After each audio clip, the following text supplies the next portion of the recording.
Hello, Taurus. Thank you for joining me for your monthly forecast for August. The first 2/3 of this month, I think, are going to put a lot of emphasis on the foundations in your world, and that's about where you live, who you live with, and how. And because there is also a solar eclipse in this area too, I think it's going to be true that this is going to be a theme which really makes its way right into the last half of this year. The month begins with the Sun and also Mars in the sign of Leo, so your desire to make changes to where you live is potentially going to be very strong. So if you're someone who enjoys do-it-yourself, or painting and decorating, or a home-based hobby or handicraft, or you're wanting to get hold of a property that you can renovate in some way, then these are very positive strands that you can grapple with.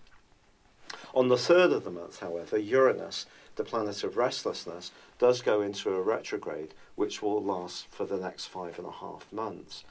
And Uranus is going to have a very big impact this month because it does link in also to the solar eclipse, which occurs on the 21st. However, Venus, your ruler, is in a gorgeous location for you this month, which is going to suggest that there can be an improvement in relationships with the people you get on well with in your family, perhaps even a sibling you could spend more time with. Perhaps you're even going to consider some kind of joint enterprise together.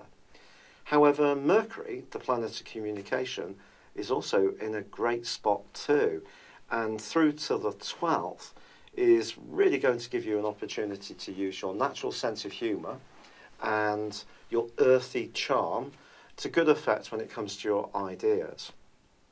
However, on the 13th, Mercury does go into a retrograde. And of course, retrogrades can be niggly. And this one could have an impact on your love life and also around any kind of creative strand. But I think the really big events of this month are the 2 eclipses. And the lunar eclipse, which remember is about how you feel about things, that occurs on the 7th, and that's linking with Jupiter, the planet of expansion and good fortune. Now, Jupiter for you is actually in a very positive location when it comes to health, fitness, work, and with the moon in the area which is very much to do with how you link to the wider world, it's possible that your intuition plus your enterprise can be very important in terms of how you go forwards in the second half of this year. But the base foundation for the whole theme of your month, and I do think it can be very much the case for your general situation for the last half of this year, is about feeling comfortable in your environment, wherever you are, whether it's in your work or on a holiday or where you live. And that all comes from this energy that's pulsating around Leo. Because, of course, we also have the North Node, the point of destiny, is now in this location as well. And since it moved here in early May, I think it's possible that from May the 6th, you have been sort of like trying to reorientate some of your sense of where you would feel most comfortable and at ease. But the eclipse on the 7th could see some issues that are rather sensitive come more to the surface. So, for example, if you're doing a job that you don't really enjoy, you don't really get much gratification from it, or it keeps you away from home a lot, or you have to work a lot of overtime, perhaps unpaid overtime, there's not really a lot of appreciation for what you do, and it separates you from the people you really want to be with, then that's something that could really stick in your craw a little bit. And I think the solar eclipse, which occurs, because that's going to link to Uranus, suggests that if there is any issue that you've been trying to ignore for some while, and it could be about where you live, it's going to be very hard to resist with Uranus's retrograde and this solar eclipse, because they are linking in with one another. So it's a fascinating month for you. It's asking you to become much more conscious of what your deepest needs are around security in its more physical facets of where we live and shelter, or in terms of how you feel about things. So if you tend to be quite a staunch person, which Taurus people often are, and you've been sticking at a situation and keeping it stable for a very long time, but it's actually losing its luster. This last half of 2017 is going to be a critical phase when you could ask yourself a lot of questions and you're trying to really understand your deepest needs. Don't be surprised if you find yourself reminiscing, particularly about your childhood, or perhaps some of the attitudes and patterns of behaviour that you learnt from your family in your formative years could be ones that you find yourself challenging. And it's important that you're not defensive this month, because with Mars in the 4th house, it's very easy to be so, to get wounded, to let our pride have more of a dominating influence. Because although Mercury is going to be tracking backwards from the 13th, the Sun actually moves on the 23rd into Virgo, which is fantastic for you.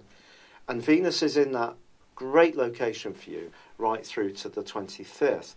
So your charm, which, and obviously Venus is your ruler, is always going to be there, but I think you're just going to be guided in all your instincts and communications by that whole concept of how does it feel? How comfortable am I? Is this a nurturing element of my life that I'm adhering to, or is it something that actually stops me from feeling nurtured, that stunts me, that I don't actually get a lot of satisfaction or gratification from? And that's the big question. So once the Sun moves into Virgo, I think your desire to be more self-expressive, to let the fun side of your nature, your dry wit, is going to come much more to the fore. But the great news for you is that on the 25th, Saturn, the planet of structure, which has been incredibly limiting for you over the last 2.25 years, in the part of your scope to do with close alliances, or anything to do with property matters, or to do with business or investments, or even intimacy. Well, that ends a backward journey that's been going on for 5.5 months. It's going to continue in the 8th house through till December, but then just before the end of this year, it is going to liberate you from that, and it's going to then be asking you a lot more about your ideas. But for now, Saturn going forwards is something you can really appreciate. But Venus also moves towards the end of this month, to 26, and I think this could see some Taurus people looking at renovation, redecoration, home furnishings. In some way you're wanting to sweeten that environment. It could be by going out into nature, if that's something that you enjoy, walking, being in very remote or peaceful and tranquil locations will have a fantastic pull for you. And perhaps that's really at the root of what all of this month is really about, is where can you feel most comfortable, and who can you feel most comfortable with, who can be really relaxed with. And that's really going to be your quest for this month, Taurus. It's been a real pleasure being with you. Thank you for joining me. Good luck, and goodbye for now. Hello, thank you so much for watching my video. I'd love you to join me at my Horoscope Ace app. You can find this at www.horoscope-ace.com. You can use it through Android, iOS, Apple, or Facebook. Check out your ascendant or your moon sign, or download your free birth chart. There's all your favourite videos, plus there are daily, weekly, monthly and yearly horoscopes for general, love, Chinese and Indian astrology. If your passion is tarot, there's my brilliant 3-card money or love tarot readings too.